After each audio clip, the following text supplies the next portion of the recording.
په دې آیتونو مبارکو کې چې کوم واقعي ذکر دی د دې تعلق هم د بنی اسرائیلو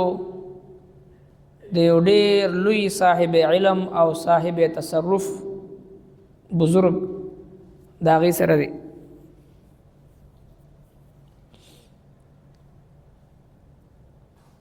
چې الله تبارک وتعالی هغه ته ډېر لوی علم فضل شرف او ډېر اوچت مقام ولا ورکړو خو هغه هم دغه بنی اسرائیلو په شانتي په حرص کې او په طمع کې او په لالچ کې مبتلا شو او دغه حرص او د لالچ د وجنه د دنیا د محبت د وجنه د نفسانی خواهشاتو د وجنه هغه د الله سبحانه وتعالی په عذاب کې گرفتار شو دغه بزرگ چې صاحب تصرف او صاحب کرامت بزرگو او مستجاب الدعوات دعا به قبل دا هر دعا او دغه شان اسم اعظم هم ورته معلومو چې اسم اعظم باندې به کم دعا وکړه هغه دعا به قبول شو نو قوم جباریین د حضرت موسی علیه السلام په فرعون باندې فتح او کامیابی مندلو نه بعد د فرعون د هلاکت نه بعد چې کله موسی علیه السلام ته حکم ملو شو چې تاسو اوس د دې جباریینو خلاف جهاد وکړئ نو موسی علیه السلام د بنی اسرائیل لخر سره چې کله دغه علاقې طرف ته تشریف یوړو په دغه علاقه کې دغه بلعم بعورا په نامه باندې یو دغه بزرګو د پسې قوم رال الخلق او پسې رال چې تب دعا وکړي الله جل شانه د موسی علیه السلام د لخر چې دا ناکام کی او دی مغلوب شي د ابتداء چې د انکار وکړو چې څنګه د دوی په حق له بد دعا وکم په دوی کې د الله پیغمبر دی او دغه د مقام نه دغه د مرتبه نه هم زه خبر یم نو دغه په باره کې زه بد دعا سرنګ وکم نو دی قوم چې د مجبور کو خپل چې کومه خزه وا هغه مجبور کړه او قوم طرف نه چې د ته ډېر قیمتي تحفې تحائف هدايا ورکړې شو لالچونه ورکړې شو رشوت په تور باندې خو بل اخر چې دی په د الله تبارک وتعالى طرف ته متوجي شو دی چې د الله جل شانه نه سوال کوم چې الله پاک زما سره نمایي کوي استخاره او غیره کوم نو چې کله د استخاره وکړه نو د الله جل شانه طرف نه ویل شو چې تداکار بالکل اونې کې ځکه د الله پیغمبر په مقابله کې د الله د پیغمبر لخر ته دغه فوج ته څنګه بد دعا کوي نو د قوم ته جواب ورکړو چې دا زه نشم کولی خو چونکې د هغې خپل ښځې او دغه شان د قوم چې کوم ذمهدارانو مشرانو د هغې طرف نه لالچونه تحفې تحائف او دغسې نفسانی خواهشات د دې ټولو د لاسه چې دی مجبوره شو او د حضرت موسی علیه السلام د لخر په خلاف د بد دعا شروع کړه چې کله بد دعا شروع کړه نو د په ژبه باندې الفاظ ادا کو خو د په ژبه باندې د الله تبارک وتعالى د طرف نه قدرتي د خپل قوم په خلاف چې دی هغه بد دعاګانې وتل او قوم چې دی په هلاکت باندې شو قوم باندې ذلت رسوایی مسلط شو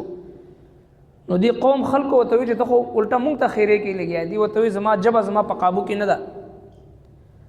او دی دوران کې د هم جبه بهر روته حقته زړند شو خو په دې حالت کې هم د خپل قوم ته وی چې زه خو لاړم غرق شوم هلاک شوم دنیا او آخرت دواړه می تباہ شو خو تاسو ته یو طریقه په دې اخره کې خیم چې تاسو بعد موسی علیه السلام قوم سره مقابله بسنګ کوي هغه دا چې خپل د قوم چې کم پیغلی جنکی دی دا بے پردی او بے حجاب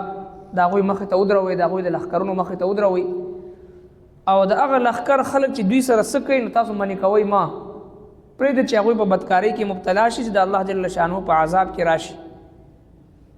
نو دوی په دې خبره باندې عمل وکړو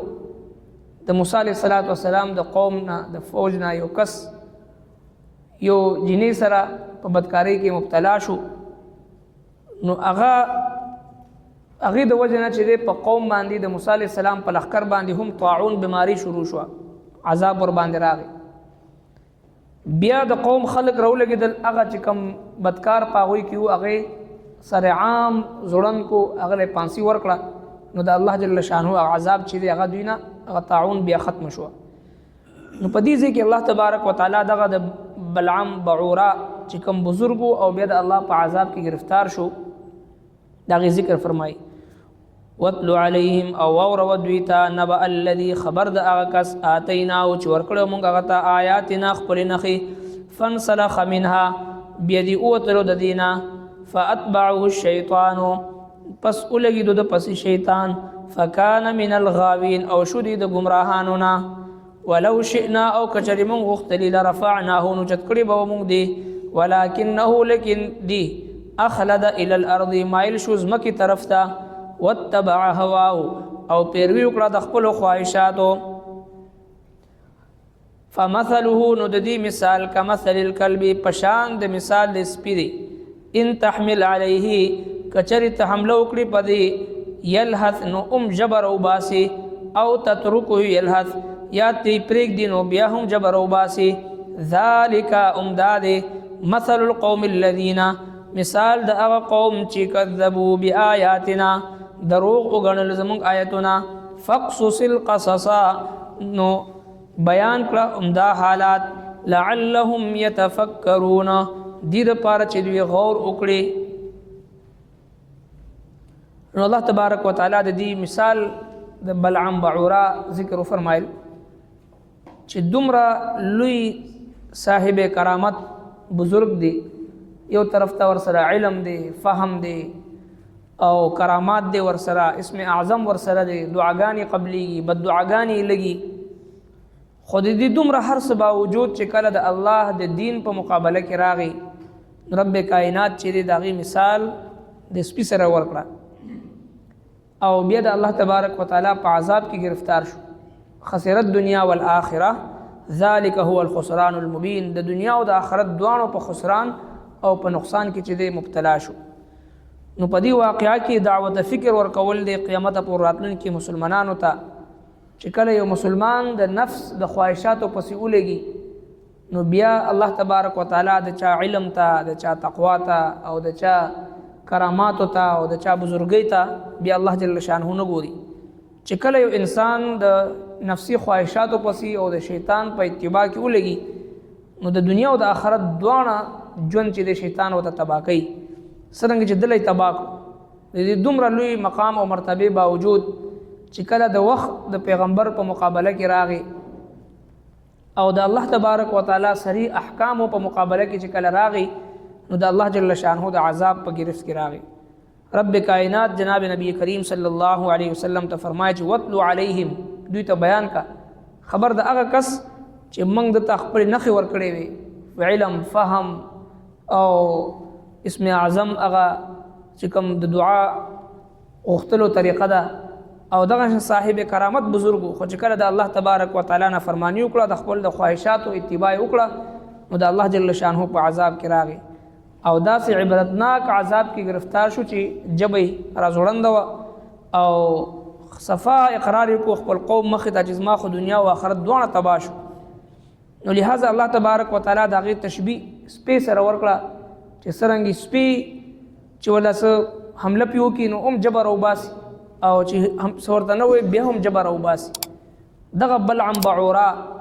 د دې دومره مقام او مرتبې باوجود د نفس د خواهشاتو پسې چې کله ولګېدو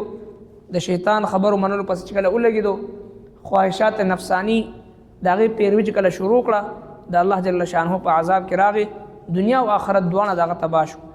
رب کائنات فرمایل فقصص القصص لعلهم يتفکرون دوی ته دا واقعه بیان کړي دوی متفکر شي، فکر وکړي، غور و فکر وکړي، سوچ وکړي. نو قرآن کریم بار بار د فکر دعوت راکوي موږ ته د سوچ د تدبر. افلا يتدبرون القرآن